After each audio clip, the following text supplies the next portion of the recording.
never heard of it before, didn't know Yeah. what it was or anything. But when they started explaining things about the hyperactivity, impulsivity stuff, I was like, that makes sense now. That's definitely Charlie. He used to get told off a lot, all the time, whether it was from teachers, like some family members. Obviously you'd be a bit like, Charlie, calm down and stuff, which we were all like that because we didn't know. Yeah. You just think that he was just a naughty child and I wasn't a very good parent. You can live a better life, I suppose, instead of this really stressed mental household. I mean, don't get me wrong, the house is mental all the time. When people come around, I'm just like, I'm so sorry. It's just, we've got the dogs barking, Charlie running down the stairs doing a siren, like, yeah. If it wasn't for me being there for him, then he wouldn't have anyone. And it worries me how he's going to get on with in life if I'm not there for him. This episode is sponsored by Refuse to Conform Clothing. The beauty of this company is their weighted hoodies, which are there to support people with anxiety and help in moments of worry and concern.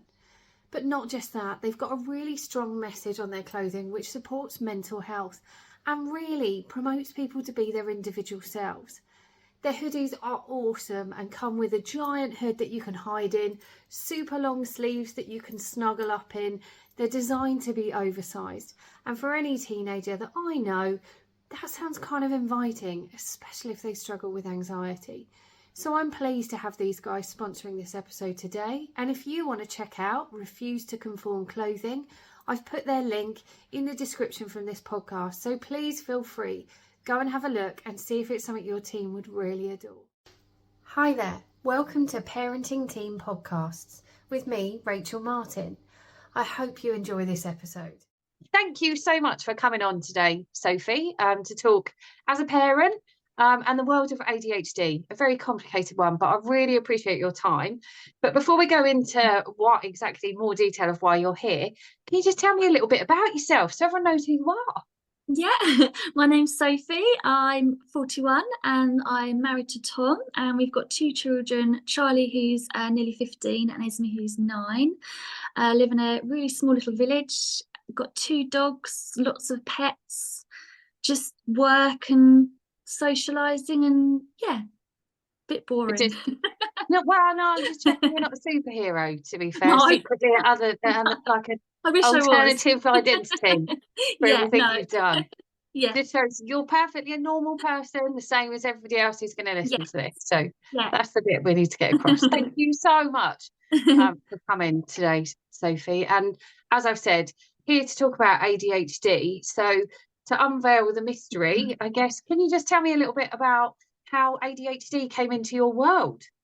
Yeah, so Charlie's always, when he was born, he was just always a little boisterous, lively child, didn't really think much of it. There was a few things I thought, he's not the same as his friends, he's quite immature, but I put that down to him being one of the youngest ones in the year.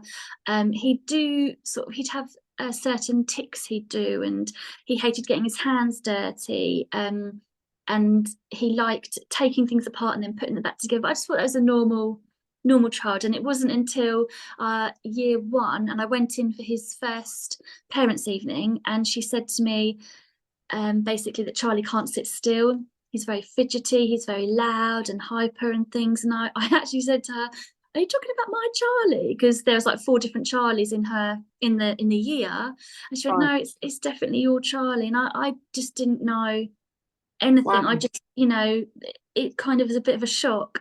And she said, we put a weighted pillow on him to sit at the carpet time because he can't sit still, and things like that. So I was a bit like, okay. Then in year 2, they asked the Senko to come in and just sort of have a look at him. And she said, yeah, there's a few issues about him being hyper and fidgeting, but it's too young to sort of diagnose anything. And still I was thinking, well, what are you going to diagnose with him with? Yeah. And then in year 3, his teacher asked me to take him to the doctors and see if there's anything wrong with him. She didn't say anything about ADHD or anything. And when I went to the doctors, he said he's probably just bored in class. That's why he can't sit still, and he's a bit fidgety. Physically, he's okay. So, and then it was a few months later that the Senko sort of asked for a proper meeting with me and said, we think Charlie has ADHD. I'd never heard of it before, didn't know what it was or anything. But when they started explaining things about the hyperactivity, impulsivity stuff, I was like, that makes sense now. That's definitely Charlie. So yeah, that was how it first sort of came about. So he was about 7 years old then. And yeah, and it's just gone on from there. I just, because it's my first child, I didn't know any different, I suppose. No, and it must have been so scary. That's like your first real parents' evening when you got him in year 1. And I think we'll all know how arse-sweatingly scary they are. Even though you're an adult, sitting opposite an adult, it's like, oh, and I was really like taken aback, and I went home and I was like, the teacher's saying this about Charlie, and me and my husband were like, no, he's not like that. But then you kind of start noticing a bit more, I suppose, of him not being able to sit still and things like that. But so he was 5 when he went into year 1, just 5. He was still a little boy, energetic, everything that. So you didn't really think of it. So yeah, that's how it first sort of came into your world. And you've talked a bit about looking back, like that was told to you at such raised to you at such a young age for him. And like a first child, all those kind of things. Looking back now he's so much older. Across this journey, is there any things that you kind of see now, a bit like you saying you started to look and actually might have been a bit more fidgety? Has it kind of made more sense now you look back? Definitely. He can't sit and watch telly properly, so he'll lie on the sofa with like his head hanging off, with his leg on the wall, and he'll be like banging his legs on the wall, or he'll be rolling around on the floor watching telly, but like rolling around. Like I said about these tics, I mean, not all ADHD children have tics, but he does. And one of them that he had growing up was a siren noise, like for a fire engine, because he wanted to be a fireman. And it was, a lot. He used to do it a lot. And, me and my friend used to go and pick her and my boy up, and we'd be walking along and we could just hear Charlie in the school doing this siren noise. And we'd be like, well, that's Charlie. He's definitely there. He's coming out. Good. Exactly. It's just like, but no, he just had so much energy. But yeah, just I'm probably awful, not in this world, so this is fascinating to me to hear this stuff from you, because I'm smiling away here at like, he's making his siren noise and he's got so much energy. That's so lovely, because some kids you just don't play but day in, day out, for years and years and years, you might not appreciate the smile I'm giving of like, oh wow, because you've lived it. So like, how have you navigated this, got through this? Because it must be such an epic journey for you. It really was. And because I didn't know, and like I said, I didn't know anything about it. I had to research everything.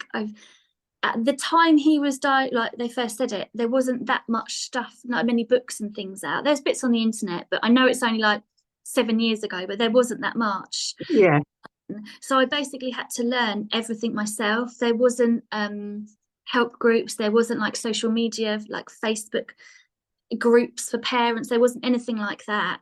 So I literally was just basically on my own, learning. My mum was brilliant. She helped me, like she was also on the internet, researching stuff, sending it to me.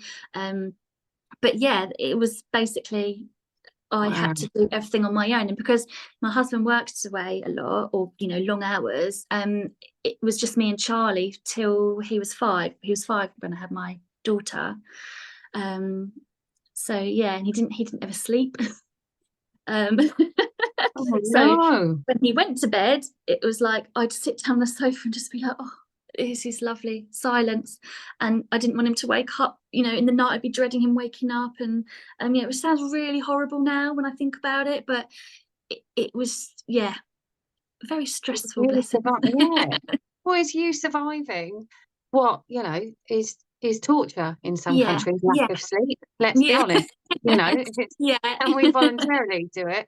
And I don't think there's any point in parenting where you don't question if you're doing the right thing, if it's and you have these thoughts and go, I'm terrible. Well, actually, no, you're just being realistic with yourself that this is difficult. That sounds really challenging. So how's it been as he's got older? Because that's obviously sounds quite a lot of his primary school years. Yeah, so he's got worse because he's got more anger, and obviously he's a teenager now, his hormones and everything.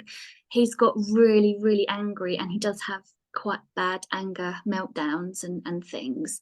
But they have said that is part of his ADHD, because he has the severe combined ADHD. So he has all of the ADHDs. So he has really severely. So yeah, growing up, primary school, he wasn't as bad, as in it was just being hyper fidgeting and touching things all the time, just running in front of cars because he doesn't understand danger awareness, and he still has that now. He doesn't understand the danger, so he'll just walk out in front of the cars and stuff. But now it's more angry, and he gets angry at things really, really easily and frustrated, and he has really bad emotions. So he can be happy for 5 minutes and then suddenly get really angry, and then another 5 minutes he'll be crying over something. So it's a bit like his head is just all over the place. He can't, it's like emotional dysregulation, I think it's called, where he just can't control him. So yeah, you never know what mood he's going to be in. Wow. Like when he comes home from school, or I can tell when he comes home from school because it will depend on how the front door's open. Oh, if it's really? just a normal, That's the point you've got to. and he'll go, "Hi, Mum," or it'll be like, "Come in, slam the door." Wow. So kind of know by that, really. But yeah. My gosh. And how have you managed to get yourself through this? Because it sounds terrible, but like the not sitting down and things like that, you can kind of, the school will handle it and see how. For that to turn to anger with a teenager, that's difficult. It's really difficult. And he has got in my face quite a few times, and he's never like hit me or anything like that. He might have just barged me or something like that. And he knows. I know he would never do that, but there are times when, because he's a lot taller than me, and I am intimidated by him, and I do sort of back down. Like I try not to argue with him anyway, but it is quite difficult sometimes. But I find if I argue back with him, it makes it worse. So sometimes I just have to like walk away, or try and change the subject about something, or something like that, to stop him getting angry. But yeah, it has got worse. But I think for me, he's my son, and I never thought I'd have a child with ADHD, but I did. And if it wasn't for me being there for him, then he wouldn't have anyone. And it worries me how he's going to get on in life if I'm not there for him. So I think, yeah, I just love him so much. I'll just do anything for him, and I will fight for him, and I will get him everything that he needs just to help him. And I've done all that. I've fought for him through school. I've got his EHCP. I feel like I've done a lot, and now I can sort of be happy with the process, I suppose. Because it was a long 7 years it took from start to finish to get him diagnosed. Well, he got diagnosed just before COVID, then COVID came, and they wouldn't see anyone for 2 years, face to face, like this, or on the phone. They wouldn't do it. So then we had to go back to the beginning again when they decided to do it, and he had to be seen again. He had to have some more like a QB test, which is something when they go on the computer and they have to like with their concentration, like press the buttons on it and stuff and things like that. We had to go through all that again. So yeah, it was a long 7 years. But I would just like to say I've got the best mum ever. She has been amazing through us, and my friends as well. Like my friends that have known Charlie since he was in preschool with their children, they've never ever said a bad word about Charlie. They love him for who he is. They still had him for play dates and sleepovers. No matter how bad he was, they always just treated him exactly the same. They never wanted to not see me and Charlie, whereas some people do struggle with friends not wanting to see them, or not inviting their child to things. And I think it's so sad, because the child can't help it, the parent can't help it. But yeah, my friends were brilliant. I'm so glad to hear it. And obviously, in my world of things, the support you have when your world tips upside down is immense. And I know before this, you had a conversation with a couple of your friends before coming on here. Is there anything that they shared with you that you think is kind of really helpful for people to emphasize that support, or to help with people in this journey themselves? Yeah, I mean, I've got what they said about Charlie. So I just sort of said to them, oh, I'm going on this podcast, could you just give me a few words about Charlie? Obviously you've known him the longest. So yeah, as it's just 3 of them, so I'll read you what they said. So I'm going to say their names, because then they'll know when they listen to this. So Becky said, Charlie is one of the kindest, funniest kids I've known. He has a heart of gold and is lovely, especially with other kids. He may tell the odd whopper, but they're always harmless and hilarious. He tells lies all the time, but as in things that were never going to happen, you know. Right. He's just seen an alien, like going, you know, things like that, and he'll really believe that he's seen an alien, and he'll make, you know, it's just things like that. He'll just wow. So my other friend Rennie said, Charlie is very caring and a loyal friend, despite the difficulties that his ADA puts between his world and others. He's a big nature and animal lover. And then Michelle, she said, from the moment we met Charlie, we loved him. He was always the little monkey who made everybody laugh, and he told the funniest fibs that used to make us laugh. He is always so loyal to Wills and kind to me, always wanting to chat and tell me what he's been up to and all his fun adventures. He is 100 miles an hour, but we love him for that. I remember once we were having a serious conversation in the car about the Ukraine war, and all of a sudden he shouted at the top of his voice, Laurie! Because he'd spotted his favourite massive lorry, you know, he'd just be like concentrating, all of a sudden. Back out of the room. But she said he's a one-off, there's no one like him in the world. You've made him and he's wonderful. We don't always see the bad things with him, but I love Charlie, always have and always will. And just like, that's so lovely to read that, you know, that's what my friends think of him, because they don't always see the bad, but they have seen the bad. So for them to say that about him is just, it's lovely. I'm so glad you got the opportunity to ask that, but we don't do it, do we? As mums, we just kind of shut it all off of like, oh, as long as everybody's still alive, then we're doing a good job. And there's 3 very important people telling you exactly. And it must be so nice to hear people that are important to you understanding how his life is for him and how it's complicated, but it makes him who he is, who's so unique. Like, what a beautiful way to describe it. It's just made me feel really proud, and when I read them I had a little tear in my eye when they messaged them through to me. I'm so lucky that I've got lovely friends and, you know, lovely family that are there for me. So hasn't always been like that with like people being there for me, but like not understanding it in the beginning and things like that. So you know, some people didn't really understand what it was. Certain people thought he was a bit naughty, I wasn't a very good parent, and I'd be embarrassed if he did start playing up in Tesco's or something like that, and you do get the looks from people. So there was times when I felt really low and bad, and what have I done wrong for him to be like this? But then, you know, things like this makes me feel like, well, maybe I haven't done such a bad job, and it isn't. It's him, it's his brain that he can't help. How did you've talked about, you know, how your friends were so supportive, but also how it was a bit harder as well. How did you find that part of the journey for you, and how was it for Charlie as well? So he used to get he still does, but I'll go back to like when he was younger. He used to get told off a lot, all the time, whether it was from teachers, like some family members. Obviously you'd be a bit like, Charlie, you know, calm down and stuff, which, you know, we were all like that because we didn't know. But as soon as he kind of got diagnosed and everything, not so much the school, but like family members and things like that just understood it so much more and just realized, oh, actually he's not being naughty, he can't help that. And I, you know, me and Tom were one of those people that would be like, oh, Charlie, just calm down, stop touching things, you know, stop rocking on your chair. But as like I researched more on how I can help him and what the traits are and everything, then once I started telling people, they could understand it a bit more. For people that didn't really understand and thought he was just a really naughty child. Those that didn't get it, they could just leave your life. It's fine. It feels like now you're very much a different person to who you were when he was in year 4.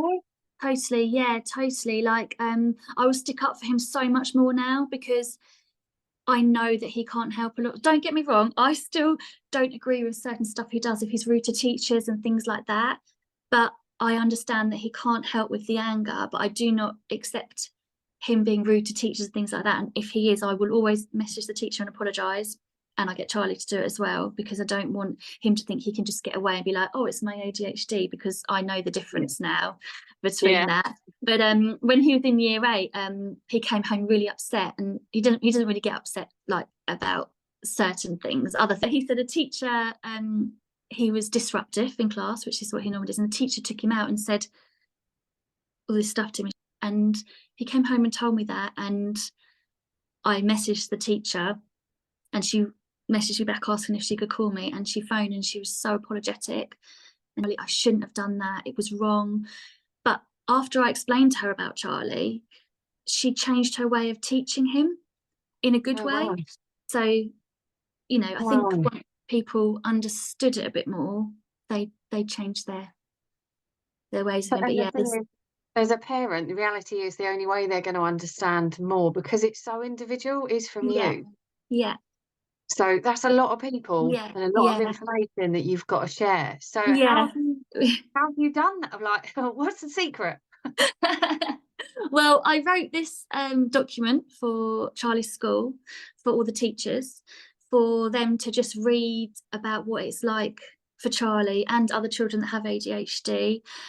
So I put about the 3 different types of ADHD that there are, how the different traits are, and how maybe you could just treat them a bit differently and help them learn and things like that, because Charlie gets sent out all the time.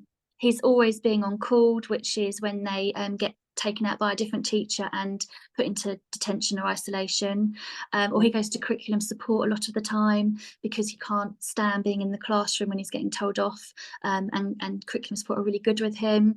So I just feel, I mean, the school said to me, would I do something for them to give for their teacher training day for ADHD? And it was so good doing it. I felt like I could just put everything out that I wanted to say. And the Senko teachers that I'd been dealing with said that it was really good. Hopefully it hit the right note for the teachers. So yeah, that's what I've done. And hoping that it'll be a success. Well, so it put you in front of me with your document for that to understand where it's at. And I will put details if people are after it. Would they be all right to be able to get a copy of what that sheet is, to help some parents who are out there, as long as they don't just rip it off and send it into their school? No. Make it individual to your own kid if you're going to do that. Sorry, I was going to say, I was actually going to do a document for parents, because this is more of the teachers. Although it's got lots of stuff about how the child is, it's more for the teachers, like if they don't give their homework in, if they are fidgeting in class stuff. But I mean, there's loads of books out there. I think I've probably read all of them, but some parents don't have the time to do that with work and stuff, you know. So I thought, if I just did another document, a short document like I've done for the school, for parents that are just going through it, or just want some advice about, or have they got ADHD, and see the traits and things. So yeah, I'm just starting that at the moment as well. So hot off the press, I feel like I've got an exclusive. Check it out. Brilliant. Yeah. So what you've done might be a great template for parents to understand, if they have got that diagnosis, especially how to approach schools. Because I think it's scary sometimes. They're scary places. Really scary, especially if you don't know what you're talking about. Like in the beginning, I didn't know. The Senko at Charlie's primary school was absolutely brilliant, and she's actually retiring at the end of this year. And I messaged her the other day to say wish you all the luck and stuff, and just to thank her for Charlie, because if it wasn't for her, none of this would have happened. And it sounds like to you, diagnosis really made a difference for you and Charlie when that came through.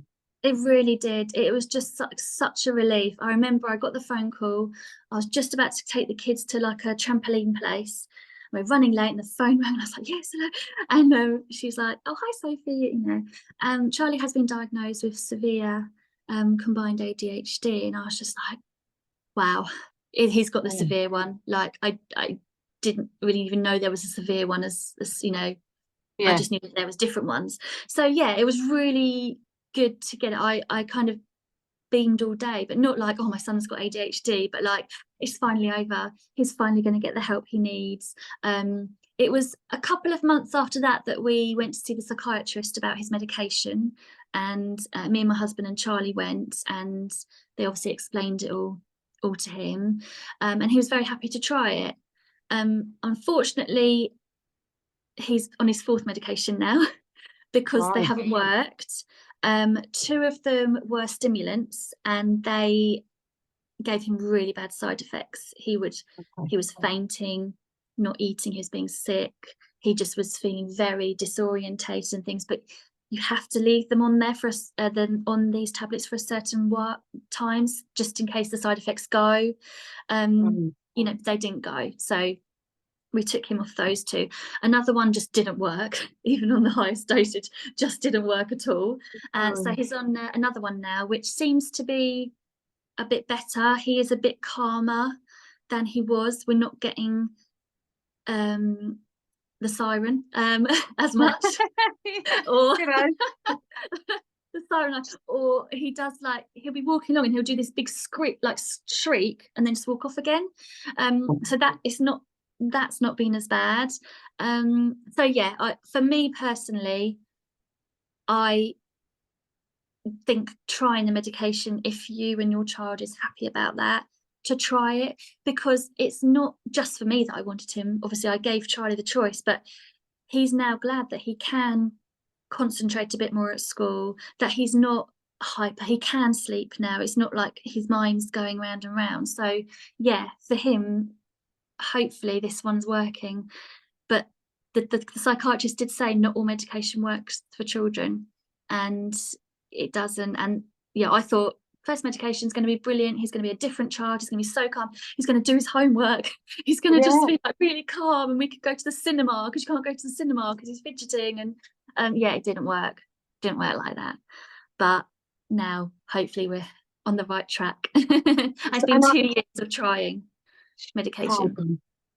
And I guess this is the start. This is the gold, if I'm honest, Sophie, that people just don't. You just wouldn't think about it. You would just go in going, oh, we've got the medication, great. Yeah.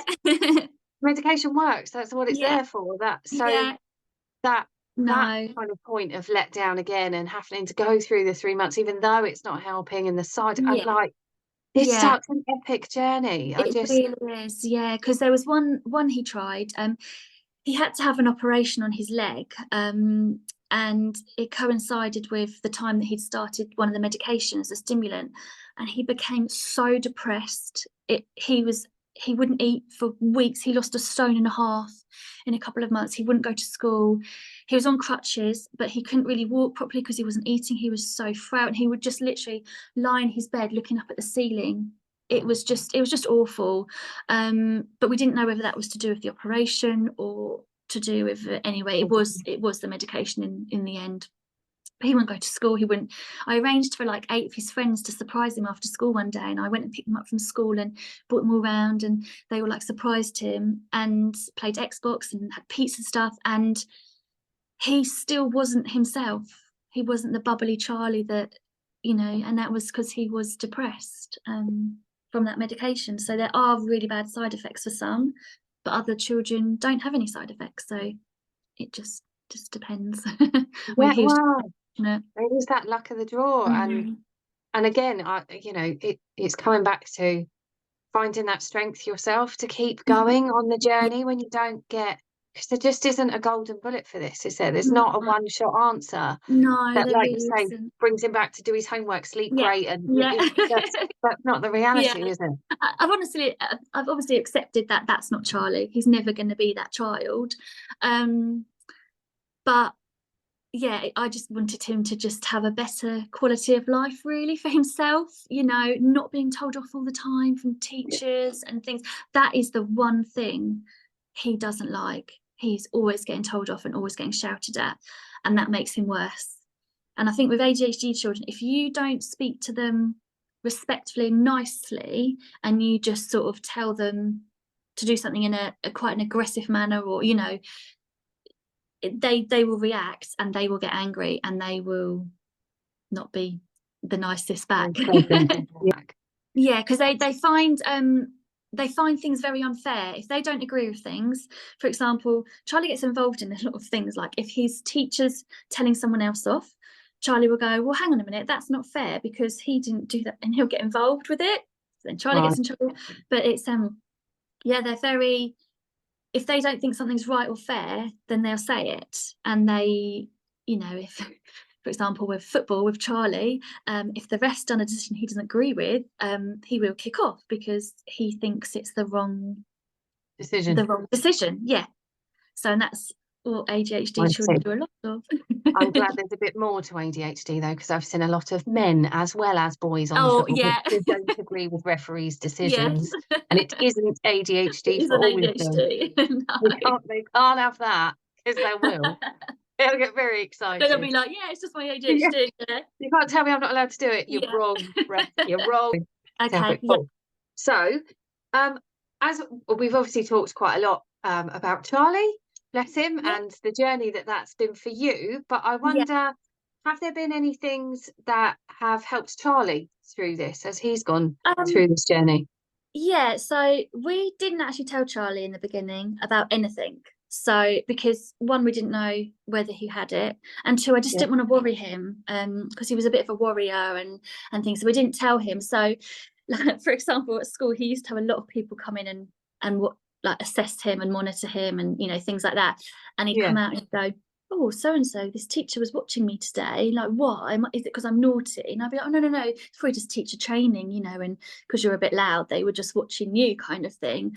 And it wasn't until year 5 that we actually got the diagnosis, and we sort of just sat him down, explained it. He wasn't bothered. He was like, oh, well, no, you know, I don't care if I've got it. I don't think he really understood it.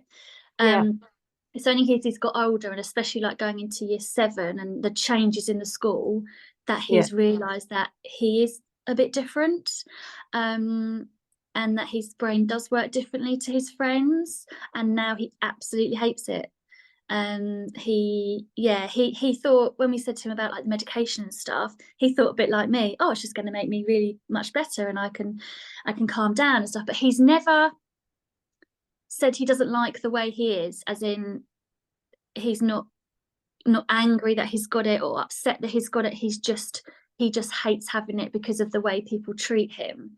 He loves that he's got loads of energy, and he loves that he's creative and he's loud and he's funny and cheeky, but he just doesn't like the way that people treat him, mainly at school with the teachers. So that's kind of why we left it for so long telling him. We didn't want to worry him, but when we did tell him, going up to secondary school was a bit harder for him. But the thing that has got him through it is his friends. He has like the best set of friends. They are just such lovely boys and girls too. Like they hang around with each other. In primary school, everyone was just like, you know, it's just Charlie. What, you know, but obviously going up to secondary school, meeting lots of new friends, everyone just loves him. He's according to his like mentor at school and stuff, he's really popular. All the kids love him, you know, and that's really nice. If it was of his friends, I don't think he would have got through it. So I'm pleased that he's had that kind of support the other side. It does make a hell of a difference by the sounds of it for him. Definitely. So I guess does Charlie talk to you about how he feels about this? I know, again, I think because you were coming on here, you might have had a few words with him, and I'm just wondering what's he knows so much about him now. I did ask him a few questions. He chats to me. He used to talk to me a lot about things, but now that he's a bit of a teenager, he, you know, as they are, they don't want to talk and stuff like that. So I just wrote a few questions and I asked him. So some of them are just really short answers because that's just him. But I put, did you ever feel different from your friends when you were younger? And he said, no, I just thought I was normal, which is really, really good. When did you first know you had ADHD? Mum told me when I was in year 5 at school, but I didn't know what it was, so I didn't care. Which is also very good. Brutally honest, I put, how was primary school for you? He said it was good because the teachers understood me more and didn't tell me off all the time when I was fidgeting, and they would let me do jobs for them like taking the recycling out, which helped me when I could feel myself getting hyper and fidgety. And then I put, how are your friends around you in primary school and secondary school? At primary school, my friends were all fine with me as they had all grown up with me. And when I was diagnosed, I was 9 years old. And so none of us really knew what it was. They just thought I was loud and funny. At secondary school, my new friends accepted me for being really hyperactive, loud and fidgety all the time. Most people think I'm just funny. So that's, really nice. So I put, how are the teachers towards you at school? He said they are, and then said a swear word, so I'm not saying this. But he put, they all hate me. None of them understand me and how my brain works. I'm always getting told off and shouted at and getting on call, which is like taken to another classroom by different teachers. A few of them are okay as they understand me. I hate school. If the teachers actually learned how to help me instead of shout at me, I'd probably enjoy it more. I spend a lot of time in curriculum support, so I don't have to go to class, so I just get told off all the time. And then the last question I asked him was, as you are older, how do you feel about your ADHD now? And he said, I hate having it. I just hate it. If I'm in school, I'm always being told off because I'm hyper and disruptive, but I can't help it. And sometimes I don't even know I'm doing it. Even mum tells me off sometimes and tells me to calm down. I really can't concentrate or focus in school with the work. There's too many distractions and I can't cope with all the noise in the class. I'm always getting told off for fiddling or rocking on my chair or getting out of my seat or calling out in class. All the teachers just hate me and I just hate having ADHD and I wish I never had it. So as he's got older, he's realised that he is slightly different, but it's only, I think, only because of the way he is in school. Like out of school, it doesn't matter that he's loud and he's hyper and, he's a goalie he plays for 2 football teams. And so him shouting at everyone what to do and, he just loves that. But and everyone loves it, like it's really good with it. But obviously in school, it's a lot different. So how is it for you reading that last one?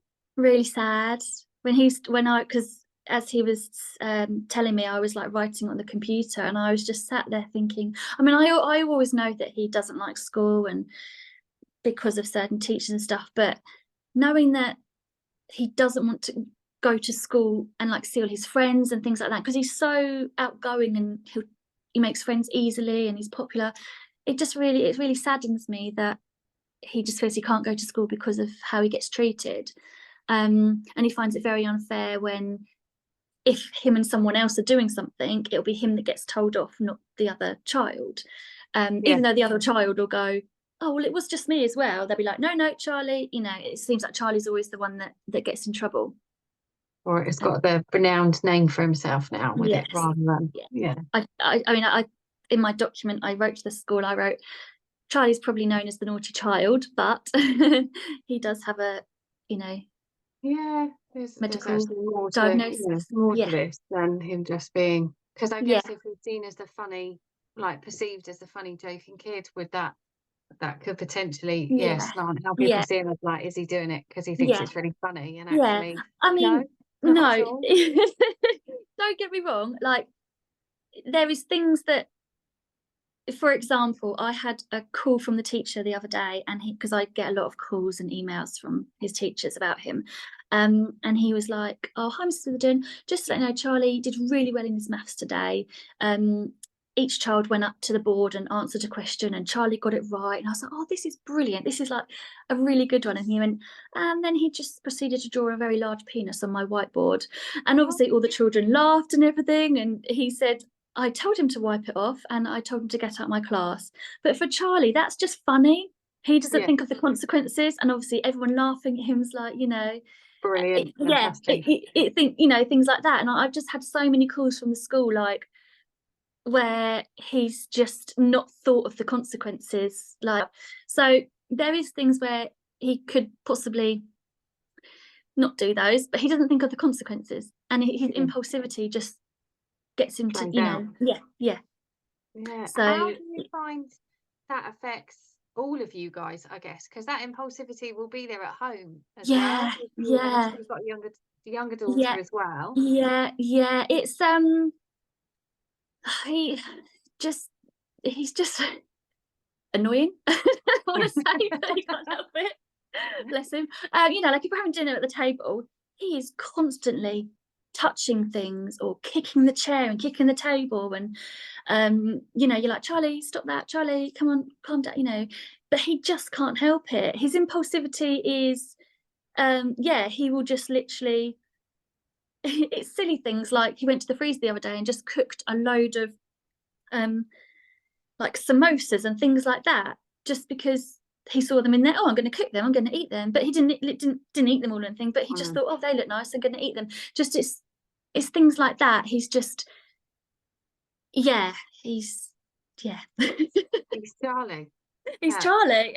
Yeah. I mean, there's so many things that, he does just, it's just Charlie. And without that diagnosis, how do you think that would be with you guys now? Like, if you didn't know that that's what this is. Yeah, I would just think he was probably naughty. Probably a naughty child. Because I wouldn't have understood what he's going through his brain, how his brain works, things that he thinks is normal and it's not. So yeah, I'd probably just think that he was just a naughty child and I wasn't a very good parent. And it's that. So I think it's so huge that I don't think a diagnosis is a silver bullet, like you were saying earlier. It really helps some instances and some not. But I think with ADHD, because of some of the traits of it, you could just see your kid as being really disrespectful, and actually it's an impulse. It's actually an urge that if they don't, it's really uncomfortable. It's like a different scenario. Yeah, definitely. Like when we go for dinner and stuff like that, he's rocking on the chair, or he's fiddling with things, or it's quite like people do look at us. Not so much now, because he doesn't like coming out of us now. He's too cool to come out of us when we go out for dinner and stuff. But yeah, like when we were younger, he was just so loud and like with his tics and things like that. He has a tic. Well, he hasn't got it at the moment, but he had a tic where he'd be like punching himself in the head and just like sitting there and doing this. I mean, his new tic at the moment is really annoying. He'll be like orange, orange, orange, red, red, red, blue, blue, and he just keeps doing it. And you're just like, Charlie, like on the way to school in the car. But he doesn't know he's doing. He's sat on his phone going blue, blue, blue, red, red, and he's quite happy. He's quite happy just doing it. In his way of doing it. Yeah, in his way of doing it. So I can't get cross with him over things like that, because even though I want to be like, Charlie, be quiet.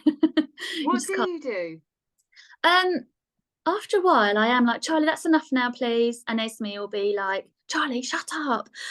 Which then they cause a little argument together.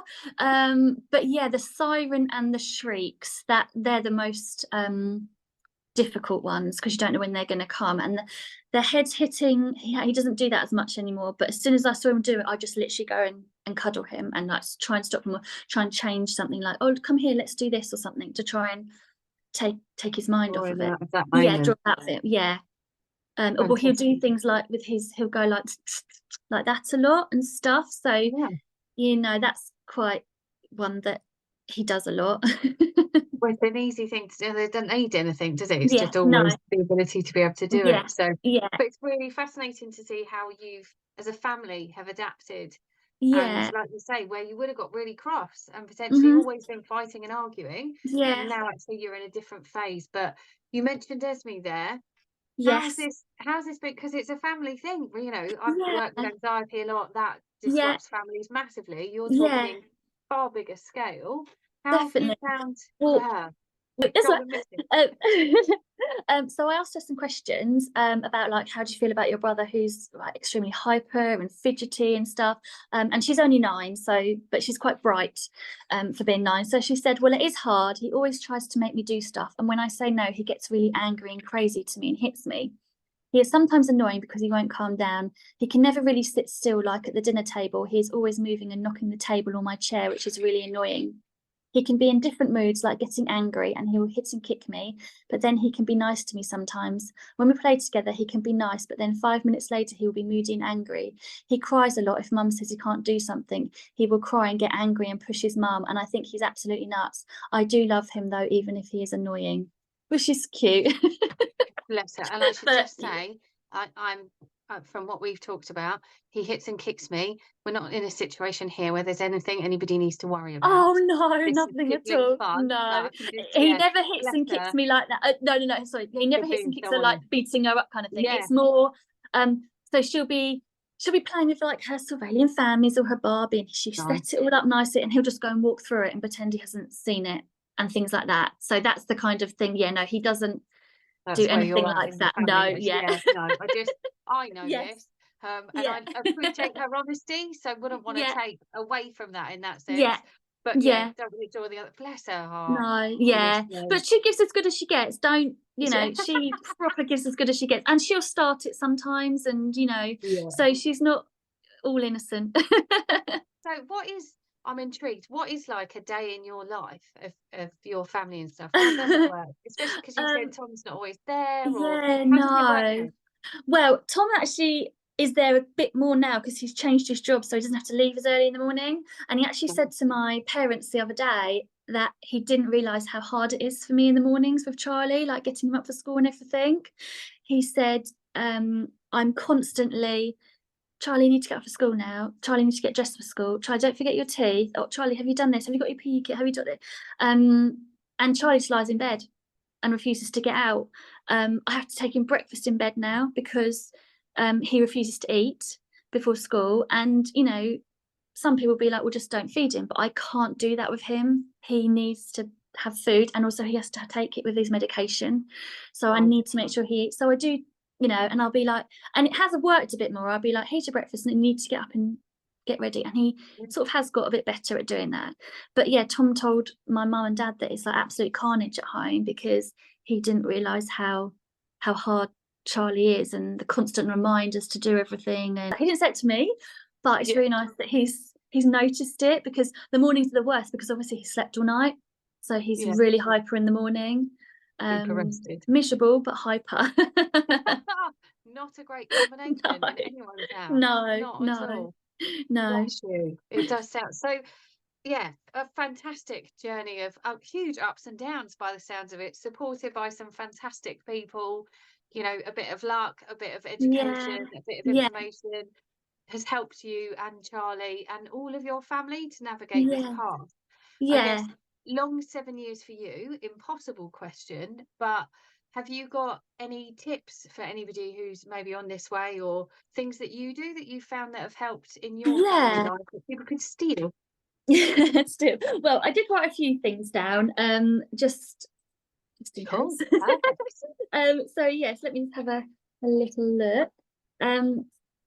So with Charlie, I mean, this is obviously not going to be of every ADHD child, but I always have to now give simple instructions to Charlie. So like in the mornings, I'll be like, well, I actually do this for him every day, which I'll show you in a minute. But after I've had breakfast, I'll be like, right, Charlie, when you finish breakfast, can you get dressed now, please? And then I'll walk away and do something else. I used to be like, Charlie, you need to get dressed, do your teeth, get your clothes on. And it was just too much for him to take in. So I had to break it down. So I actually do this. I don't know if you're going to be able to see it now, but I do this for him every day. He used to have like a board and stuff, but he broke it. So now I just use paper, because that's another thing about him. He breaks everything. Pens, it always comes home, breaks pens every day from school, rulers, the amount of money we've spent on stuff like that for school. But this basically, it's so like before school, I have breakfast, feed all your animals, get dressed, do your teeth, wash your face. So he just ticks them off as he goes, and it just helps him more having as a visual. I've tried like sticky notes and stuff, but for him that didn't work. And then at night time, I've put like shower, teeth, get school clothes and PE kit ready, put your iPad on charge. It doesn't work every day. He'll have days where he won't want to do it at all. But I found that having this in front of him, like to read, and then he'll go, oh yeah, I've done that. It's the visual of having it there instead of me saying to him, Charlie, do this, Charlie, do that. Yeah. So that's what I have to do every day. Brilliant. Yeah. I mean, like I said, it doesn't always work. And I do still go in every day. Charlie, you haven't got dressed yet for school. Like, oh, in a minute. And, things like that. But yeah, that is the one thing that's worked so far out of everything that I have tried. So set clear boundaries. So unacceptable behaviour. I know that they can't help it with some of them, but I do really try to stay calm with him. And like I said, with the way he talks to teachers and stuff, if you don't talk to them with respect as such, and you just shout at them all the time, they will just shout and argue back. I've found if I'm a bit more calmer with Charlie, and be like, right, you need to come off the Xbox in 10 minutes or something like that, he will do it more than if I said, right, Xbox, get off now, yeah. Don't get me wrong, sometimes I do when he's really like, you know, I'm not this perfect parent, believe me, like I struggle still with him, but so yeah. And another thing that Charlie absolutely thrives off is being praised. They have like these behaviour points at school, and they have bad ones and good ones, and when he gets the good ones, I praise him and I give him a huge cuddle when he comes in. I buy him some, you know, sweets or something like that, and he's really like, the beam on his face is, you know, even if he has bad ones and good ones, I still praise him for getting the good ones. I am always like, right, what were the bad ones for? And he always says, it's not my fault, it wasn't my fault, every single time. And I'm like, right, well, whose fault was it? And then he'll go, so and so. So I'm like, right, okay. I know that's not true. But you're hearing them out because you understand it. They can't help having ADHD. They cannot help the way they are, especially ones that have got the combined, they've got all three. You know, a lot's going on in their brains, a lot of fast things are going on in their brains. So yeah, I try not to get angry and frustrated, but I can't help it sometimes. But I really try not to, with him. The thing with Charlie is that he does need to burn off excessive energy, and with football and everything like that, and he goes out every evening. He wants to be a farmer when he's older, so he goes to college 1 day a week to do agriculture. So yeah, and 1 day a week he does work experience as well. So he's only going to school 3 days a week now, which the school have done, and obviously through his EHCP and stuff. So he's getting that energy out, whether it's at school or at work experience and stuff. So if they don't burn energy off, then they won't get any sleep. They won't sleep. There it is. There's the equation. So that, for Charlie, that's brilliant. And I'm like, go for a walk, go and walk the dog. So like involving the family, making sure that Charlie doesn't get the attention all the time, because Esme does get quite jealous. Like I said, he's out quite a lot, so it's a bit easier now that he's not out quite a lot. But when he wasn't old enough and stuff, Esme would get jealous that he'd get the attention, or that I'd have to take Charlie to hospital appointments and things like that, and other people would have to pick her up from school, so she'd get a bit jealous. Make sure they know you love them. I tell Charlie I love him every single day. And whenever he puts the phone down to me, he always go, love you, mum. And he's really lovely like that. I just make sure I tell him how proud I am of him, or I just love him, or, you know, just to make sure he knows, because I don't want him feeling that I don't. I suppose. So that lesson is for every parent. Yes. That's the parenting must. Secured there. Lovely. And you know, he's just a really loving child. Like, you know, there's good things about ADHD, like they hyper focus on things. So Charlie's really into model making, and he will sit for hours doing model making because he's focusing on something he wants to do. They hyper focus on things they enjoy, and they'll spend hours doing it. You tell him to do something else and he won't. You know, they're really creative. They have good conversational skills. They've got loads of energy. So there's really good things about it as well, and that's what I try and tell him, not just the bad things. And yourself on those days where there's screeches or sirens and they get out of bed. And I remember those. And you know, I wouldn't change him. As much as, you know, you sometimes think, oh, I wish he didn't have it. I would never change him. It's who he is, and he's I know I'm being biased, but he's a really lovely boy. And you're not. And everyone always said it. They told us earlier exactly that. It's not just you. It's everybody who knows him. I know. I am really lucky. But one thing everyone says when they meet Charlie is how polite he is. So that's made me feel really good. But then another thing I've done for Charlie is he's read all these now, so I've just kept it. But I had this jar, and I just wrote things in it. So if ever he was feeling down or upset, he could just go and get one out. So there's a couple of examples here I've just taken out, and they're things like ADHD doesn't stop me. I'm more than just my ADHD. sometimes I get frustrated, and that's okay. My family and friends are always there for me. I'm one of a kind. I'm perfect just the way I am, just little things like that. So, and he did really appreciate them. And now Esme has this in her room because she likes to read them as well. So yeah, I don't know, I just tried lots of things to try and help him feel okay. Well, and it feels like it works, that you've, and I'm sure there's, iterations of things that you've tried and done. And like you said, with the list, it didn't start as a list on a piece of paper. No. But again, we go back to, you didn't quit. You didn't go, oh, the whole idea is ridiculous. That's it. That's pointless. It's adapting and evolving, and that takes so much strength to be able to keep doing it. But I think one of the main reasons I wanted you here is you're the exact example of that glimmer of hope for people, for how it can be, that it is worth it, that it does make a difference. It totally is worth it. Don't get me wrong, I had quite a bad period with Charlie where I just didn't know what to do. I didn't know how to cope, and I got quite low and everything like that, and I didn't want to get up in the mornings, but I had to because of the children, and I did go through a really bad patch. But then, my mum and actually a lot of my friends have said that I'm one of the strongest people they know, and I've never looked at myself as being strong. I cry if I see a dead animal on the road, or if I see an old person walking down the road on their own. I'm just like, oh my goodness, But I must be quite strong to have gone through all of that, to 7 years worth of, and even now still pushing for him to get the help that he needs and deserves, and for the school to make some changes for all the children that are going through neurodiversity. So yeah, it hasn't always been easy, but I've got through, and I think that people can, as long as they've got people to talk to. It's what makes a difference. And from conversations we've had about this, that it sounds destined to be your future, Sophie, somewhere along the line. Well, I started doing a child and young people's mental health course for myself, really.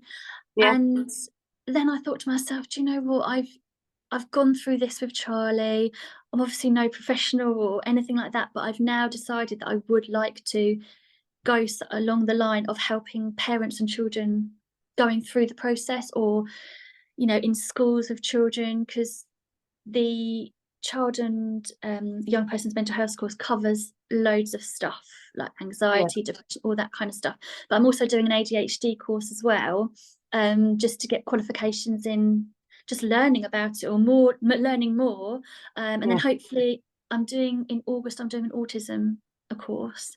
So that's where I've decided, after all these years, I would like to do that and just go and help them if I can. Well, so you will. I'll be firmly behind pumping you back out when you get there. But it's another reason where you're that great example of it. It was something that was so challenging, and I absolutely applaud you for sharing how difficult that did get, the reality of where that's been for you. That again, I'm with your mates going, no, that's strength, that's never weakness, that's uber strong and do that today. But you've turned it into something beautiful, that if you do make something with this, you're going to change other parents' lives, you're going to change your own family's lives, because you'll learn off the back of it. What a beautiful thing to do out of something that started as such a challenge and is now almost feeling like a gift, that you can create something beautiful out of it. It's too much loveliness for me not to mention it on here, for how you've changed that for Charlie, and he's flourishing for it too. So I mean, you just have to be there for your children and push for what you want them to get. And I feel I did that, and although it was a really long journey, and we still have our bad days, don't get me wrong, like this morning it was not good in going to school and stuff, but I've got to the other side, and so you can get through it once everything's a diagnosis, they're looked after more, you've got the school on your side, you can live a better life, I suppose. Instead of this really stressed mental household. I mean, don't get me wrong, the house is mental all the time. When people come around, I'm just like, I'm so sorry. It's just, we've got the dogs barking, Charlie running down the stairs doing a siren, like, yeah. But that's home. I can't, you know, when you go into the places and it's like the show home, that's uncomfortable. That's like, oh, I don't live like this. This is not life. No. As a family. So your comfort in that, I guess, and your way that it works shows there will be people listening to this basically who've heard your line of there is hope, it does get easier, it does get better, who will literally now be going, oh, thank God. Just from hearing it from you, because you, like you say, it feels really lonely until you can find somewhere. Yeah, it really does. And if you've got people to talk to, do it. Don't do it alone. Like, I do have an Instagram account for Charlie, which I started up a while ago and then didn't really do it for a while because he was a bit like, I don't want people seeing things I've put on. And I was like, that's absolutely fine, but I don't accept his friends to, like, because it's private. I don't accept him. So I am going to put more stuff on. He has said I can do it now as long as his friends can't go on it and stuff, which is fine. So yeah, it is, if anyone wants to follow me or if they want to ask me questions on Instagram and things like that, it's ADHD _life with Charlie, all one word. And yeah, hopefully seeing things like that, people can like understand that they're going through what I went through. Absolutely. And you know, we'll get the followers number up so Charlie can look at that and go, look at how many people are looking at me. Yeah, because I want people to look at him and think, oh, you know, he's a funny boy, he's lovely, he, you know, does naughty things. Like, I'm very proud of him. He's a little menace, but I love him to bits and I'm very proud. Yes, wonderful. Thank you so much for your time, your information, your insight and your honesty into your world. Thank you so much. And if anyone wants my document that I wrote for the school or another document that I am writing for like the parents, then yeah, that'd be amazing. Do you know what, they can follow you on Instagram and request it through there, because that's the right way to do that one for definite. So you can get the details of them from that as well. So I'll make sure that's all up. But thank you so much. Thank you. Thank you. So that's it for this episode. Thank you so much if you've listened this far. I really hope you've enjoyed it and found it useful. Don't forget to never miss another episode. Please click the subscribe button on whatever platform you're listening on. As always, if you have any feedback or ideas, please do get in touch. I always love to hear from anyone who's been listening to these. You can find me at teentherapist.online.com for my website, or Facebook and Instagram. I'm Teen Therapist Rachel Martin. I will always reply, so please, if you have anything you want to let me know about or ask about, please do just get in touch. And if you're feeling really, really lovely and you're listening on Spotify, you could leave me a review, which would really mean the world to me. Once again, I'd just like to say thanks, and I hope you have a super lovely day.